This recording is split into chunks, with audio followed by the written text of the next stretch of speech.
Selamat pagi para sahabatku, saudaraku seiman dalam Kristus. Mari kita siapkan hati dan pikiran kita untuk mendengarkan firman Tuhan. Tuhan beserta kita sekarang dan selama-lamanya.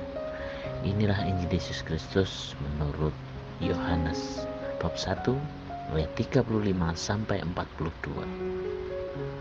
Mereka datang dan melihat di mana Yesus tinggal, dan hari itu mereka tinggal bersama-sama dengan Dia.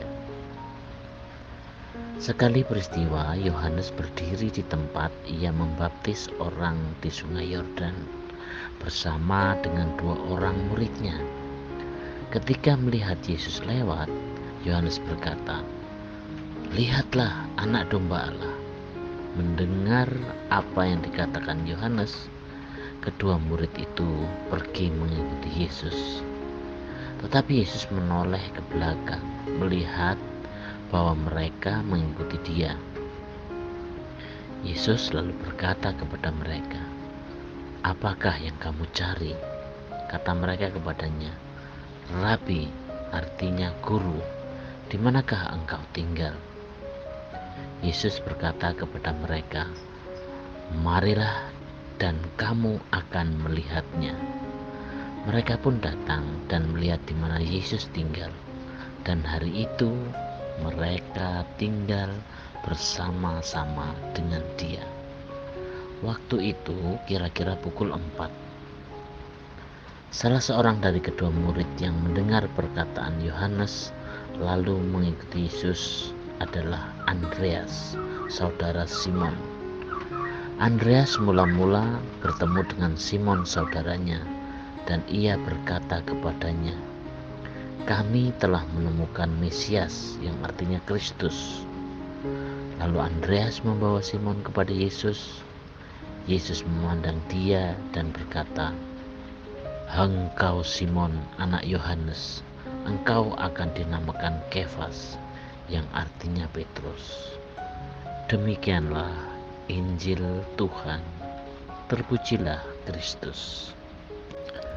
Selamat pagi para sahabatku, sahabat suara hati, rekan muda, para setelamarian dan pendengar dimanapun Anda berada. Dalam bacaan Injil hari ini mengisahkan secara implisit tentang kerinduan para murid untuk bertemu dengan Sang Guru.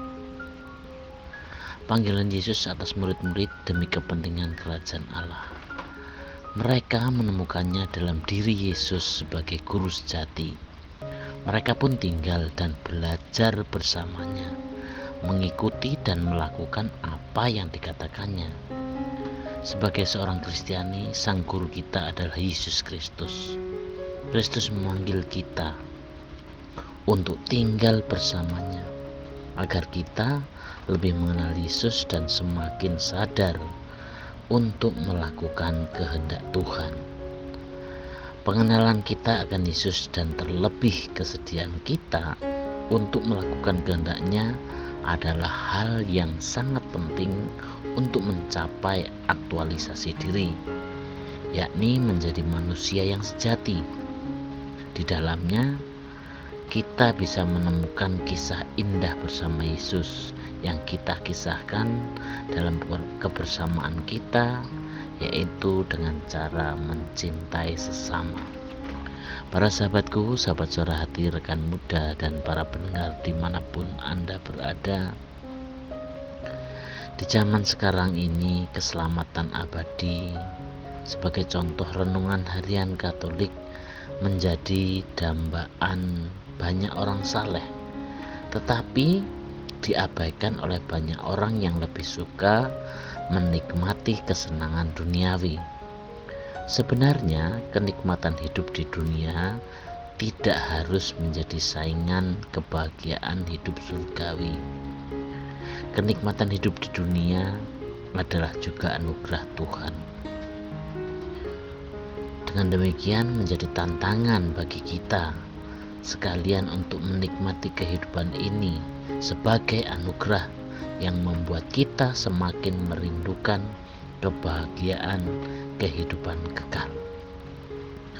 Tuhan hadir dalam kedukaan kita. Dia juga hadir di dalam kegembiraan dan kebahagiaan kita. Para sahabatku, sahabat suara hati, rekan muda dan para pendengar, dimanapun Anda berada,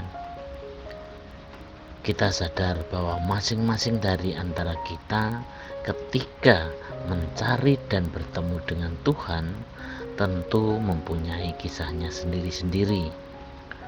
Para murid Yesus yang pertama pun memiliki kisah khusus dan sederhana dalam pertemuan mereka dengan Yesus. Kita tahu bahwa setiap manusia memiliki keinginan untuk memperoleh yang lebih baik di dalam hidupnya, terlebih menemukan jati dirinya. Setiap orang tentu berharap bertemu dengan sosok yang tepat agar dapat membantunya untuk sampai kepada kesejatian hidupnya. Untuk itu, sebagai seorang beriman, marilah kita mensyukuri kebersamaan dengan Yesus dan menghayatinya sebagai antisipasi dari kebersamaan abadi di dalam kebahagiaan di surga. Demikianlah permenungan kita hari ini. Salam hangat dari suara hati. Salam sehat selalu. Tuhan memberkati. Amin.